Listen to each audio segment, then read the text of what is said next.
All right, and I think we are live. What is going on, everybody? Appreciate you joining on here today. If you are live with us, do me a favor and please let me know in the chat. I've got the comments right up here and I can see them. It is a beautiful Monday. We had a massive, big old storm here a little bit ago. And so I am excited. The sun is out. I'm hoping to get a little bit of sunshine this evening before it gets dark. But if you are here with us live, please go ahead and let me know in the chat, please. Anybody? Let's see.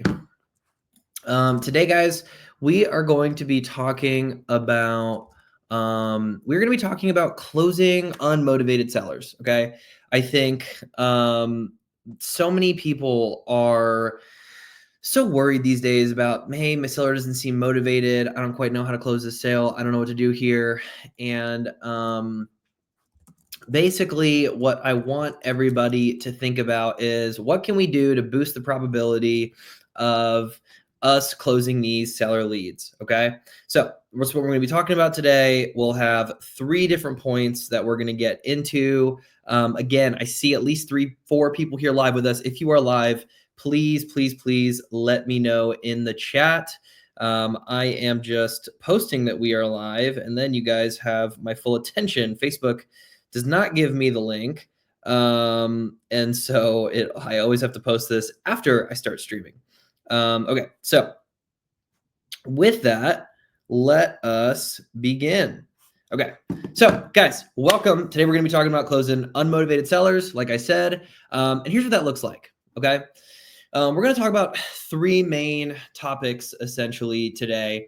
I'll lay out sort of the agenda and then we'll get into it, and then I'll do a little bit of Q&A at the end. This whole thing should take maybe 25-30 minutes. I'm trying to keep these lessons pretty quick because I know everybody's really busy. Okay, so first things first, we're going to do something we call isolating motivation. After that, we're going to be talking about how do you sell on logic rather than emotion. And then last, how we overcome objections when people tell us that, all kinds of stuff that people throw at us, stuff you guys have all heard before. Everything from, gosh, I don't even know, tax assessor stuff to I got to talk to my cousin who's a realtor to blah, blah, blah, blah, blah, blah, blah, right? All that stuff that's so annoying and kills all our deals. What's up, Jordan? What's up, Brian? Good to see you guys. All right, awesome.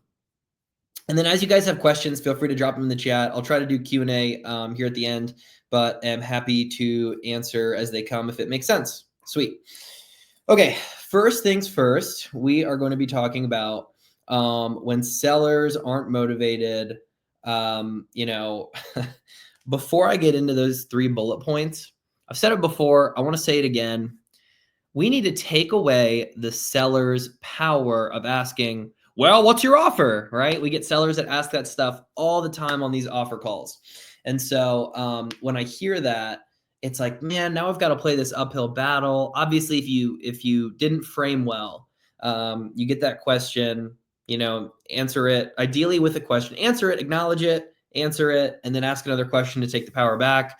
Right? Seller says, what's your offer? I'm like, hey, totally understand you want to get into that. I do just need to clarify a couple of quick things before we start. So insert question, right?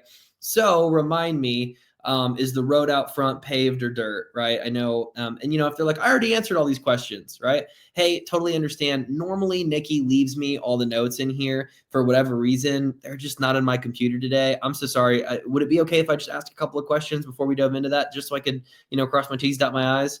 No one's going to say no, okay? Now, the key to not getting that question, though, is framing, right? So at the very beginning of your call, hey, seller, is now a bad time? No, it's not a bad time. What's going on? Hey, just a reminder, I think you talked to Jordan yesterday. If you did, you'll remember you talked over the property. Today, I just need to verify a couple of quick things, and then we're going to get in and see if we can work out a deal, see if we can talk about an offer, see if we can work out something between the two of us. Any questions? No? Boom, you're in. Go, okay? Sweet. After that, let's get into what I'll call isolating motivation. Okay, and this is just a term I made up. I talk a lot about isolating objections, you've probably heard me talk about my concept of isolating certainty, right? So I want to make sure I'm certain of certain things in a conversation. And I like to use the prevention isolation track. And what that means is, hey, just so I understand, Jordan, if we were to come to terms and price, I mean, would you move forward and sell your property in the next 45 days? And what that's doing is that's mentally prepping your seller, right? I like the time there because it's mentally prepping the seller that, hey, in this time period, would they actually sell their property, right? Now, most of the time they're going to tell you yes, but in the least, for those that are really not ready to sell or maybe have a lot of questions, they'll tell you, like, well, I don't know, and then you can sort of dive into, hey, I'm sensing a certain level of uncertainty. Can you help me understand what's going on? Right. So you want to start by just diving into, like, what are they really thinking through? And so anyways, just gauge if they actually want to sell, right? And you do that with a really simple line. Hey, Jordan, if we were to come to terms on a price, if we were to come to terms, on something we would agree on, would you actually move forward and sell your property, right? Would you be prepared to sell your property in the next 45, 60 days, whatever, right? So again, that's just isolating some level of, yeah, I would sell. Sweet. I'm talking to an owner of a property that wants to sell a property. There is a non-zero chance that we can buy it. Fair to say, right? Now, next, I want to talk about, how do we sell on emotion rather than logic? Okay. How do we sell on emotion rather than logic? And the reason I bring this up is because I hear people all the time that are like, oh, well, the comps are this, and if you want to sell it for that, listen, you're going to have to be prepared to sit on it for 60 days, sit on it for 6 months. Are you prepared to do that? Honestly, most of our sellers are. And then we're going to go pitch them on a double closing half the time. So it's not a very appealing talk track, to be honest. Maybe it was back in the day. It's not anymore. And so it becomes really important that we dive into the emotion rather than the logic. Because logically, right? Logically, if a seller does not need to sell a property, should they sell it for 50 cents on the dollar? No. Okay, here's another question. Do sellers that don't need to sell their properties sell properties to me and you for 50 cents on the dollar? Yes. What does that mean?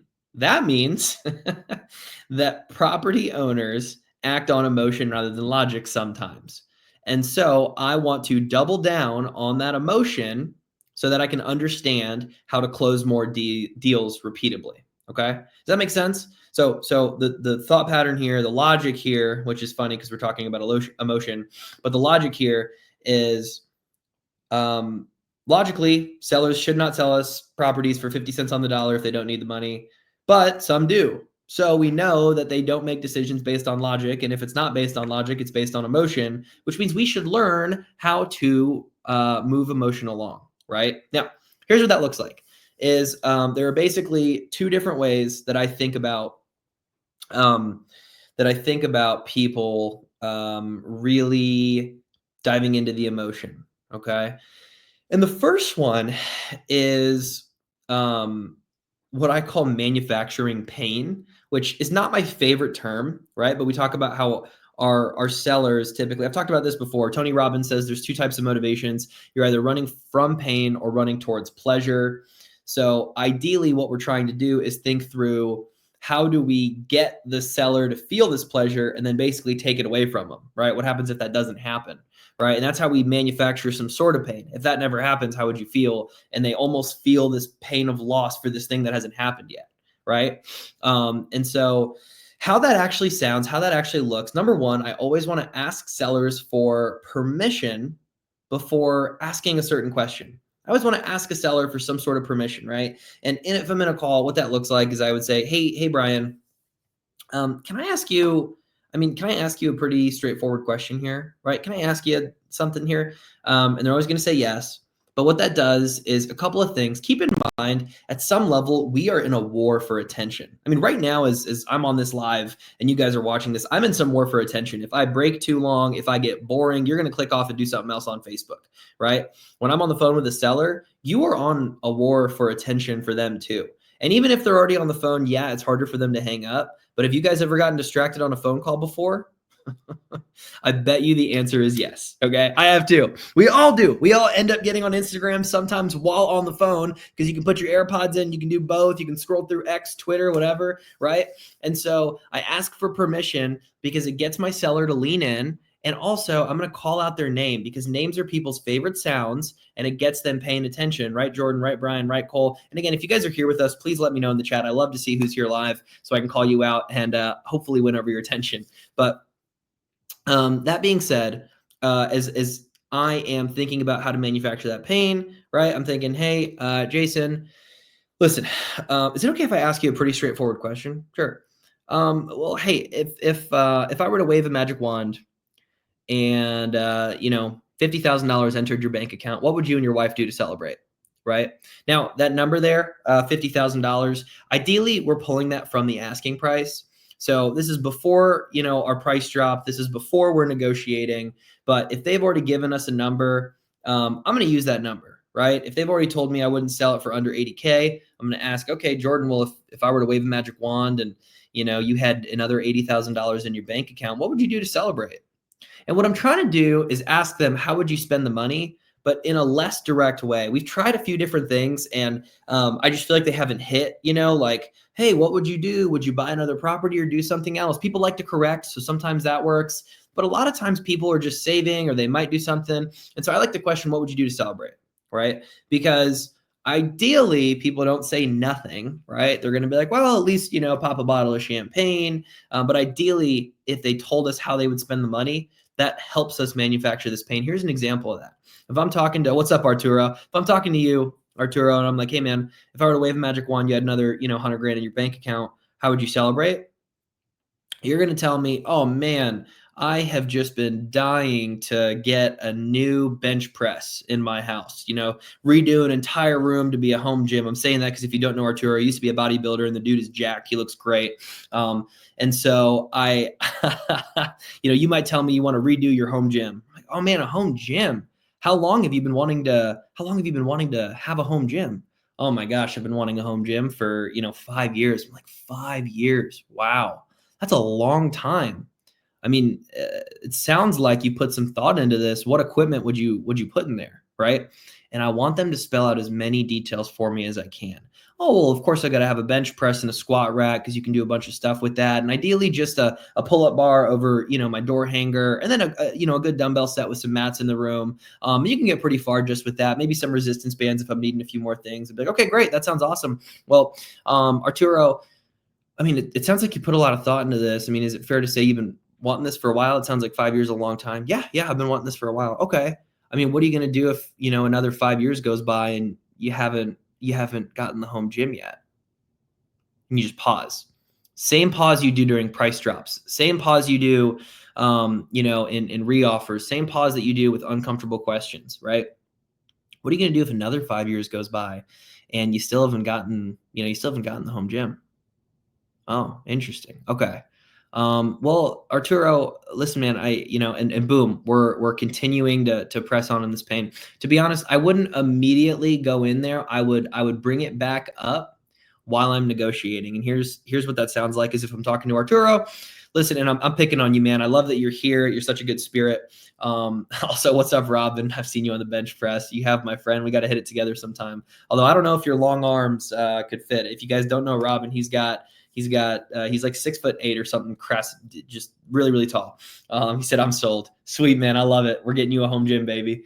So if I'm talking to the seller, we're doing the negotiations. Let's say he's at 100. I need to, be at 70, right? Arturo, listen, man, I know you said you were at 70,000. I mean, is that the absolute lowest that you would take on this? Yeah, it's the lowest I would take. Got it. So you wouldn't even consider another offer? No, I wouldn't consider anything lower. Okay.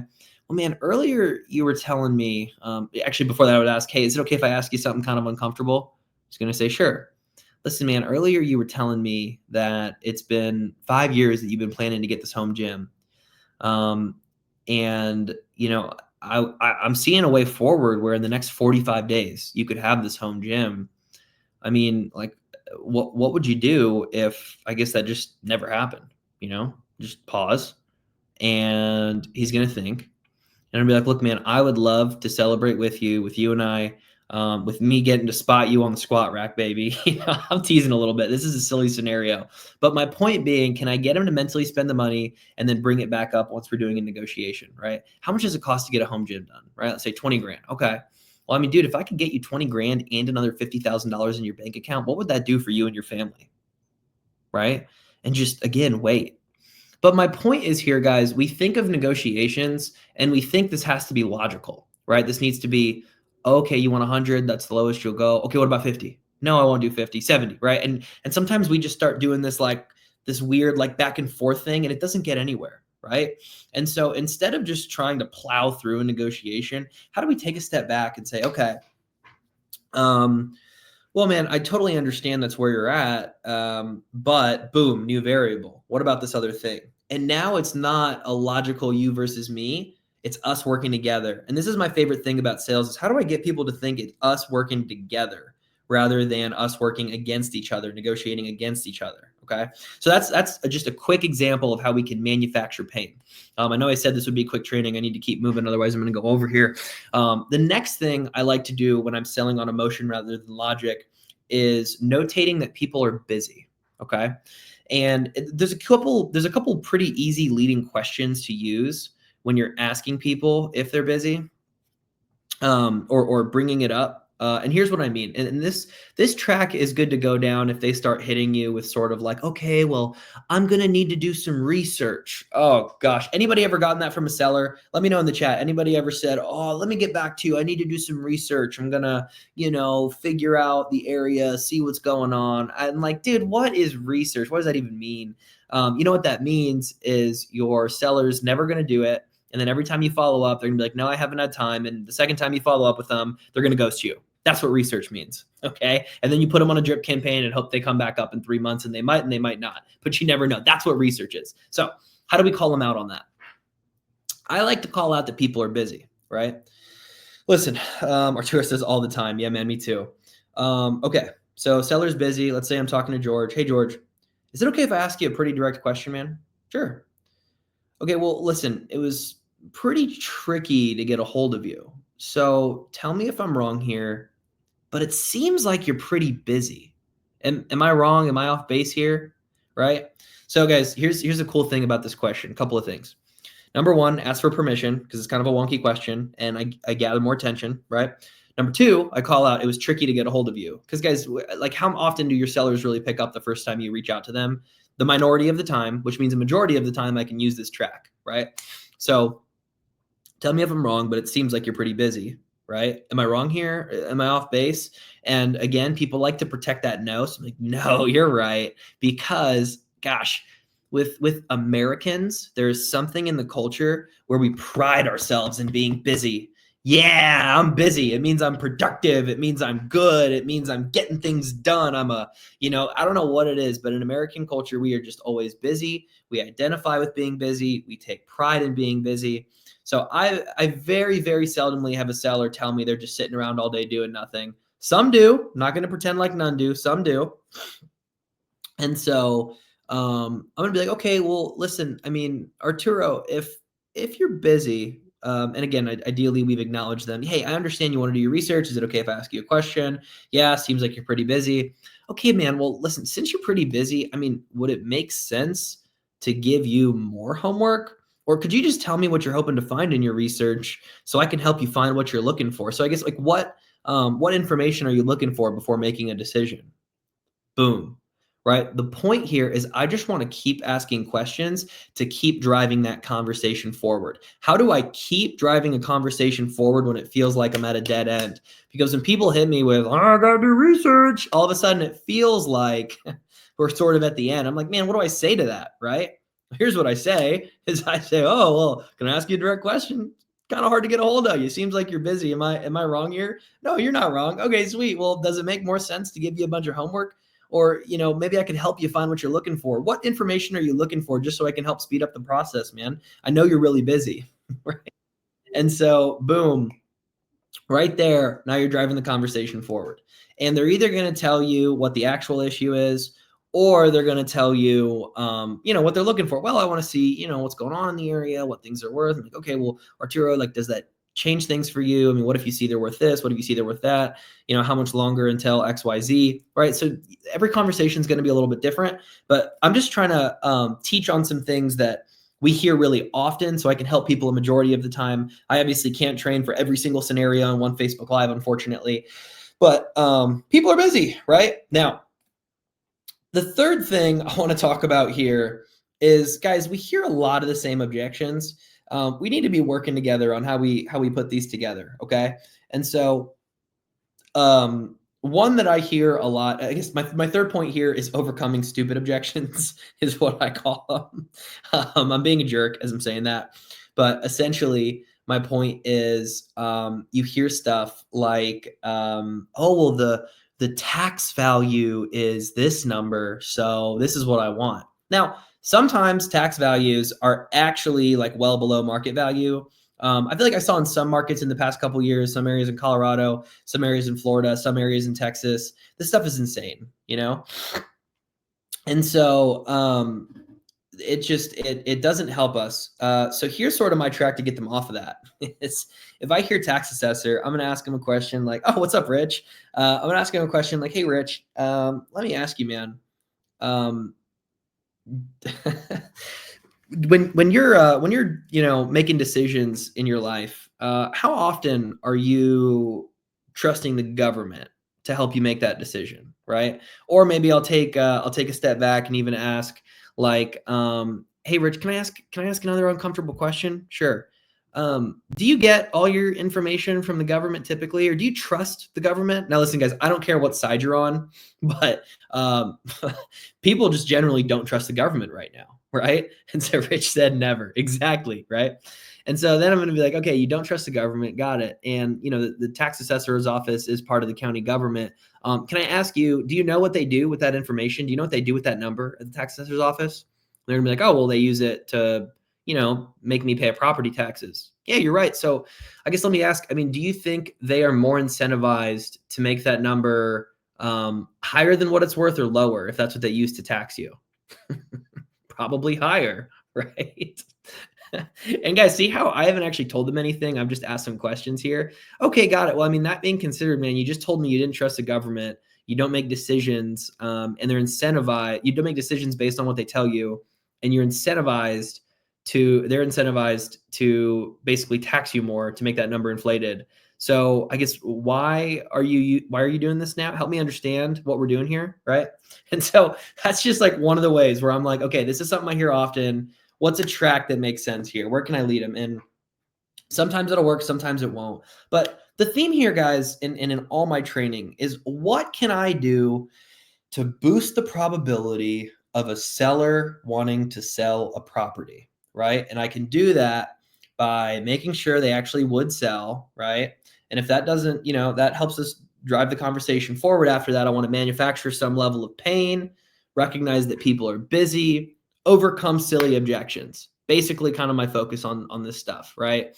Now, under no circumstance do we ever let a realtor get involved. I don't know if I've ever bought a property where somebody's like, oh, I've got a realtor friend or cousin, let me get them involved. After that happens, it's dead in the water. Okay. So don't let that happen. Now I will say too, a lot of people, I feel like when I do call reviews for clients, some stuff that I hear often is that, man, they're just so nice. Like a seller tells you, oh, I got to do some research. And they're like, oh, no problem. When do you think you're going to be done with your research? Oh, on Tuesday. Okay, I'll follow up then. And it's just like, dude, like they're not going to be done with it. It's all BS, right? And so sometimes people ask me like, when do I get aggressive with my sellers? When should I like push them and call them out on, bull poo poo? And here's what I would say is, number one, when I get an actual no on a price or an offer, or number two, when I get objections that just seem like a smokescreen. Okay, here's what those sound like. So first one, actual no, or somebody tells me, yeah, no, I'm not doing that. Like, hey, so listen, guys, you already lost the deal, right? You already lost the deal, so you might as well go for the close again. I'll be like, hey, totally understand. What's up, Isa? What's up, Andrew? I'll be like, what's up, Andrew? So listen, man, I understand that that's where you're at. But from what you've told me, you've had a lot of people reach out to you about your property, but nobody's come up to your asking price yet. Why do you think that is? Right? And just pause, let them think. Be like, well, people aren't willing to pay my price and it's my property. And I'm like, hey, man, totally understand. Can I just be straight with you? Sure. Have you ever considered maybe it's not worth that? Because it sounds like nobody's banging down your door to buy that property at that price. And generally, like when things are worth something, people are willing to pay it. Do you disagree? And yeah, I'm being a little bit of a jerk here. I know some people on this call are probably like, ooh, I could never say that to a seller. Why not, man? You already don't have the deal. What do you have to lose at this point, right? So just push them a little bit and you might get them to think. You might be surprised. Another one is if you get objections that seem like a smokescreen, you got to press on them. And I think my favorite analogy here, like, when you're on the phone with a seller and they say something just a little bit weird towards the end of a call, and we just send them a contract and hope they'll sign it anyways, right? I'm on the phone. Okay, Rich. Yeah, man, that makes sense. And then Rich hits me something like, okay, well, yeah, no, I'll check out your document when you send it over. And yep, thanks. And you're like, wait, check out my document. I thought we had agreed. Right? You get that like weird sense, like a spidey sense kind of, where you're like, okay, something's off. Guys, you have to press into that when you hear it. If you hear something just a little bit off, pause. Hey, Rich, I'm sorry. I'm not sure I'm following. So in my mind right now, I thought we had come to terms on a price, but based on what you had just said, it sounds like you're in a different place right now. Help me understand. Did I get something wrong here? Right. And just like talk about it. If you get objections that seem like a smokescreen, right? Of just like, okay, well, I gotta. So here's an example is let's say you follow the sales training that I teach and early in your conversation to make sure it's objectionless, you double check, hey, have you already talked to your wife about selling the property? Got it. So ultimately, is it both your decision? Is it just yours? Oh, it's just yours. You just need to tell her what's going on. Okay, great. And then at the end, they hit me with I need to talk to my wife. So there's a few different ways you can go about that, just based on whether you think he's being for real and he was capping earlier, right? Or if he's just capping with you now because he wants to get you off the phone or doesn't like the price, right? What I'm going to do is I'm going to say, hey, Rich, I'm a little confused. Earlier, you mentioned to me that you just reported to her, right? You're like, oh, well, we make our decisions together. And I'm like, hey, man, totally understand. I wouldn't want you to get in trouble with the wife. But can I be honest with you? Again, ask a question before coming at somebody. Can I be honest with you? Sure, go ahead. Man, typically when somebody tells me early in a call that they're the ultimate decision maker, and then they, sort of change later on, and all of a sudden it seems like they need to check with somebody. It's one of a couple of things here. Number one, you just don't like the price. Number two, truthfully, you're not the decision maker. Or number three, you just don't like or trust me. So can I ask you which one is it? And see how you just don't really give them an out. So like one of those options is you're not the decision maker. So if they've got an ego, they've got to willingly admit, yeah, no, it's not me. I need to do this with my wife. Hey, no problem, man. And if that's the case, like you guys live together, right? You like, yeah, okay. So you should be able to talk tonight. What's the best time for the three of us to connect in the morning? Set the appointment, boom, right? But don't be afraid to drill down and be like, okay, well, let me ask, why do you think she'd be against this? Right? That's one I got from Hormozy. Why do you think she might be against this? And then you might uncover the true objection. Well, I know she's wanting a little bit more. Boom, it's actually price. So people will throw smokescreen objections at you to avoid the true objection or the true issue of why they're not working with you, right? Okay, so guys, that's all I've got for today. 30 minutes on the dot, baby. I started on time. Guys, what questions do you have? I'd love to answer any questions if anybody's got any.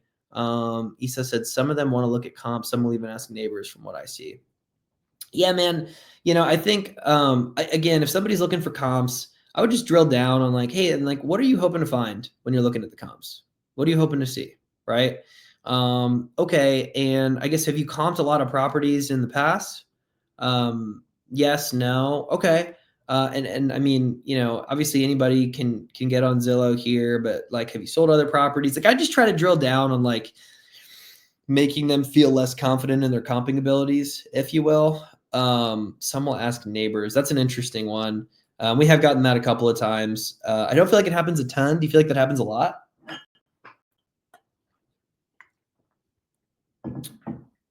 Also, I'm not seeing any other questions here, guys. I'm going to refresh and make sure I'm on the most recent thing. Let's see.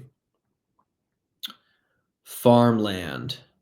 Okay, yeah, farmland's a tough one. You definitely get that more with farmland. People have more of an attachment to it the more they're using it, right? So if they grew up on farmland, if they're farming it actively, is it a little bit different? So I get that. Doesn't mean it's not closable, but it's a little different. All right, guys, any other questions? No? Okay, awesome. And well, hey, I do have a little bit of time on my calendar. So if anybody on here is interested, I'm like potentially taking on a one-on-one client. If somebody's looking to really up-level their sales, focus on their sales process, up-level their connection rates, close better, do some call reviews, feel free to shoot me a DM if you're interested. Again, probably just like one person right now. We're going into the holidays. I don't want to take on a ton of stuff here. But if anybody's interested, hit me up. Looking forward to the next one, guys. I'm going to try to be doing these more often. Last week I was on a cruise, but I am back and ready in action, baby. So appreciate y'all. If anybody needs anything, you know where to find me. Thanks, everybody.